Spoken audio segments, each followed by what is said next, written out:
Hello. એમ જોવા જઈએ તો હા, મધર્સ ડે કે એવો કોઈ અલગ દિવસોમાં માનતો નથી. પણ કાલે અચાનક મમ્મી સાથે વાત કરતો હતો. મેં વાત કરતાં કરતાં કીધું કે બધા પોતાની મમ્મીને વિશ કરે છે, ગિફ્ટ આપે છે, તો તું પણ કંઈ કર. તો હેપી મધર્સ ડે ટુ દુનિયાની સૌથી સારી મમ્મી. પણ સાચું કહું તો એક દિવસ વિશ કરવો એ કઈ રીતે બની શકે? કેમ કે મારી માટે તો એવરીડે મધર ડે જેવું છે. કારણ કે આજે હું જે કંઈ પણ છું અને જે કંઈ પણ બનીશ એ તમારા વગર તો ક્યારેય શક્ય બનવાનું જ નહોતું. એમ તો તમને પણ ખબર છે કે હું કેટલો સ્ટ્રોંગ છું. રસ્તા પરનું એક્સિડન્ટ હોય કે પછી ઘરનો કોઈ પ્રોબ્લેમ, બધું મેનેજ કરી લઉં છું. પણ અહીંયા દોહા આવ્યા પછી તમારીથી દૂર રહીને ક્યારેક ક્યારેક આમ પાણીની બોટલ ભરવું એ પણ બહુ મુશ્કેલ લાગી જાય છે. આમ ઘરે એવું હતું કે તમે ન હોય તો ક્યારેક ક્યારેક કપડાં પણ નહોતા મળતા. તો અહીંયા મને શાંતિ કઈ રીતે મળવાની? સવારમાં ઉઠીએ ત્યારથી લઈને રાત્રે સૂઈએ ત્યાં સુધી બસ એક જ વિચાર ચાલ્યા કરીએ, મમ્મી બરાબર તો છે, એમની તબિયત બરાબર હશે, બધું બરાબર છે ઘરે. કદાચ હું મયુરી અને માનીને બહુ વધારે પ્રેમ કરું છું, શાયદ તમારી કરતાં પણ વધારે.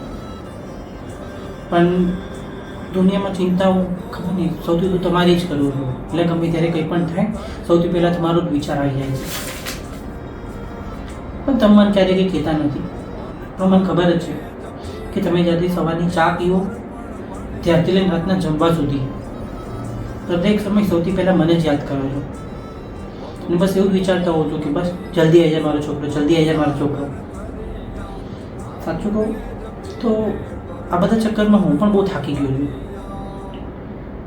પણ હું ઈચ્છતો નહીં કે મારા હોવા છતાં બી તમારે કોઈ બીજા સામે હાથ લાંબો કરવો પડે. એટલે ગમે એવો ટાઈમ આવે છે, હાર માનવા બદલે બસ હું એક જ વસ્તુ વિચારું છું કે હજુ થોડુંક વધારે, હજી થોડુંક વધારે. બસ ખાલી એક ટેન્શન થયા કરે દિમાગમાં કે આ બધું ભેગું કરવાના ચક્કરમાં મોડું ના થઈ જાય. અને જ્યારે માણવાનો સમય આવે ત્યારે તમે હોવા જોઈએ. બાકી તો આ કશું ભેગું કરેલો કોઈ અર્થ જ નથી. મમ્મી, હું કદાચ રોજ કહી નહીં શકતો, પણ તમે મારા માટે માત્ર ઘર નથી, તમે મારી હિંમત છો. હું જ્યાં પણ જાઉં, કેટલો પણ મોટો થઈ જાઉં, અંદરથી તો આજે પણ તમારો નાનો છોકરો જ છું, જે નાની નાની વાતોમાં તમે પાસે આવી જાય છે. મને યાદ છે તમારો બર્થડે 5 દિવસ પછી આવે છે અને કદાચ પહેલી વાર એવું હશે કે હું તમારી સાથે નહીં હોઉં, પણ આઈ પ્રોમિસ આ પછીના દરેક બર્થડે પર હું તમારી સાથે હોઈશ. બધા લોકો કહે છે કે હવે 50 વર્ષ પછી શું બર્થડે કરવાનું હોય,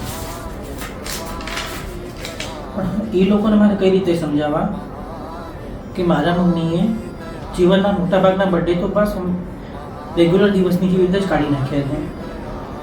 તો હું એવું ઈચ્છું છું કે એમના જીવનના દરેક સ્પેશિયલ દિવસ એઝ અ સ્પેશિયલ દિવસ ઉજવાય. લગભગ બધા ભૂલી ગયા છે કે પહેલાંનો સમય કેવો હતો અને તમે એમાં લોકો માટે શું શું કર્યું છે.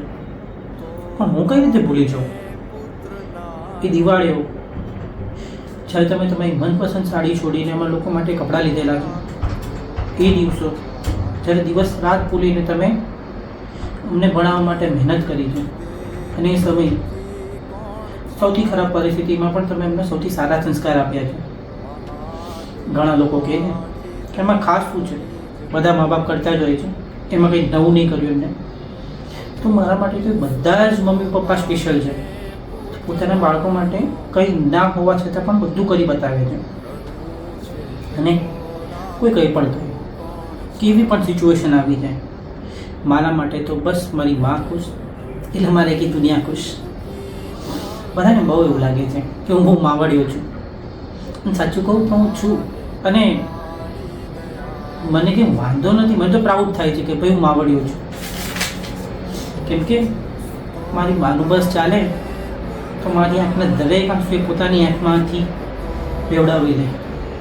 અને મારું ચાલે તો હું ક્યારેય એમની આંખમાં કોઈ આંસુ જ ના આવવા દઉં.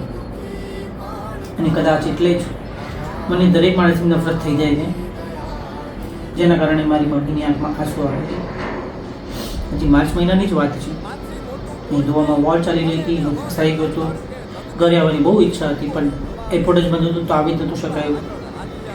શાયદ મારા જીવનના સૌથી અઘરા દિવસો હતા એ 10 દિવસ. પણ સાચું કહું તો મારી કરતાં લાખ ગણા અઘરા મારી મમ્મી માટે હતા. એમને બસ દરેક પણ મારી ચિંતા કર્યા કરતા, રડ્યા કરતા, બીમાર થઈ ગયેલા, અને બસ બધા ભગવાન પાસે એકની એક વસ્તુ માંગ્યા કરે, મારો નીરો પાછો આવી જાય, પાછો આવી જાય. અને કદાચ એ જ માં હોય છે. ક્યારેક ક્યારેક મારી માએ તો મને ત્યાંથી બચાવી લીધો છે, અને આગળ પણ બચાવી લેશે, જ્યાં બચવાની કોઈ આશા જ નહીં હોતી. એમને જોઈએ ત્યારે ખબર પડે કે અનકન્ડિશનલ લવ શું હોય છે.